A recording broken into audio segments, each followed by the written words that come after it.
21ാമത് രാജ്യാന്തര ചലച്ചിത്രമേളയിലെ മികച്ച സിനിമയ്ക്കുള്ള സുവർണ ചകോരം ഈജിപ്ഷ്യൻ ചിത്രം ക്ലാഷിന്.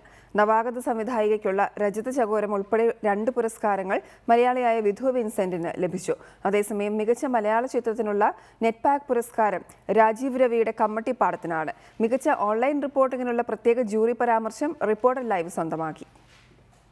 ഒരു കൂട്ടം നല്ല സിനിമകൾ സമ്മാനിച്ച് കാഴ്ചയുടെ ഉത്സവത്തിന് കൊടിയിറങ്ങിയപ്പോൾ പുരസ്കാര നിർണയത്തിനും തിളക്കങ്ങളേറെയാണ്. പ്രേക്ഷകർ ഏറ്റവും ആവേശത്തോടെ കണ്ട ഈജിപ്ഷ്യൻ ചിത്രം ക്ലാഷ് മികച്ച സിനിമയ്ക്കുള്ള സുവർണ ചകോരം സ്വന്തമാക്കി.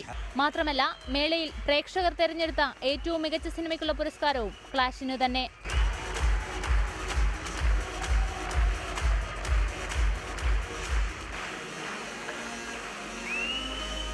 മലയാള സിനിമയ്ക്കും അഭിമാനിക്കാവുന്ന പുരസ്കാരങ്ങൾ മേളയിലുണ്ടായി. മത്സര വിഭാഗത്തിലെ മലയാള ചിത്രങ്ങളിലൊന്നായ മാൻഹോളിന്റെ സംവിധായിക വിധു വിൻസെന്റ് മികച്ച നവാഗത സംവിധായകയ്ക്കുള്ള രജത ചകോരം നേടി. കൂടാതെ മികച്ച മലയാള ചിത്രത്തിനുള്ള ഫിപ്രസി പുരസ്കാരവും മാൻഹോൾ സ്വന്തമാക്കി.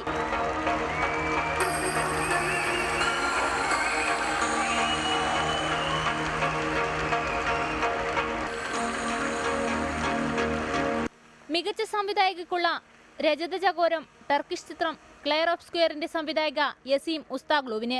മികച്ച ഏഷ്യൻ സിനിമയ്ക്കുള്ള നെറ്റ്പാക് പുരസ്കാരം കോൾഡ് ഓഫ് കലണ്ടർ നേടിയപ്പോൾ മികച്ച അന്താരാഷ്ട്ര ചിത്രത്തിനുള്ള നെറ്റ്പാക് പുരസ്കാരം മെക്സിക്കൻ ചിത്രം വെയർഹൌസ് സ്വന്തമാക്കി.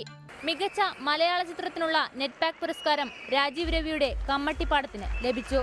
മികച്ച ഓൺലൈൻ റിപ്പോർട്ടിങ്ങിനുള്ള ജൂറിയുടെ പ്രത്യേക പുരസ്കാരം റിപ്പോർട്ടർ ലൈവിന് ലഭിച്ചു. Radio reporting Akashvani. ചടങ്ങിൽ ജൂറി അംഗങ്ങളെ മുഖ്യമന്ത്രി ആദരിച്ചു.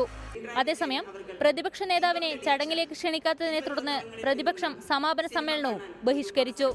റിപ്പോർട്ടർ, തിരുവനന്തപുരം.